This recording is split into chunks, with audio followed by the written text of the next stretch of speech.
காலை நல்லா 2 முறை கழுவி அலசி எடுத்துக்கிறேன். மஞ்சத்தூள் சிறிதளவு, 2 ஆட்டுக்கால், அதுக்கேற்ற மஞ்சத்தூள் எடுத்துக்கிறேன். காலில் கொஞ்சோண்டு உப்பு சேர்த்து வேக வைக்கிற அளவுக்கு உப்பு சேர்த்துக்கலாம். அதுக்கு தேவையான அளவு தண்ணி ஊற்றிக்கலாம்.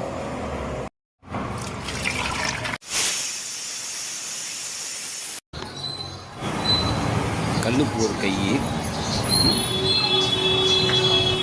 கடலை மாவு ஒரு கை, அரிசி மாவு ஒரு கை.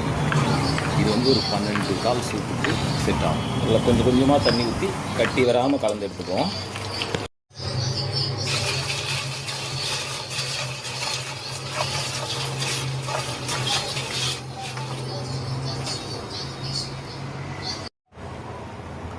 ஒரு 50 ரூபா சூப்பு விற்கிறோம். ஒரு 100 ml-லேருந்து 150 ml தருவோம். ஒரு 12 லிட்டர் தண்ணி ஊற்றிக்கிறேன். ஒரு ஜார் எடுத்துக்கலாம். 100 கிராம் பூண்டு, ஒரு 50 கிராம் மிளகு, ஒரு 25 கிராம் ஜீரகம் எடுத்துக்கலாம். அதுலேயே சோம்பு தூள் சக்தி யூஸ் பண்ணுறேன் நான். அது ஒரு 15 கிராம்லேருந்து 20 கிராம் யூஸ் பண்ணலாம். மட்டன் மசாலா ஒரு 20 கிராம்.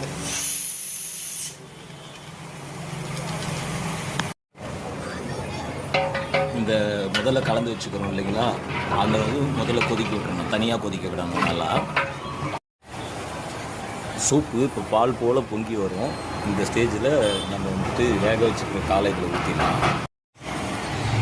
வேக வச்சுக்கிற அந்த காலோடு அந்த தண்ணியோட எல்லாத்தையும் ஊற்றிடலாம். இதுவும் ஒரு 10 நிமிஷம் அப்படியே கொதிக்கணும். நல்லா குறை குறைன்னு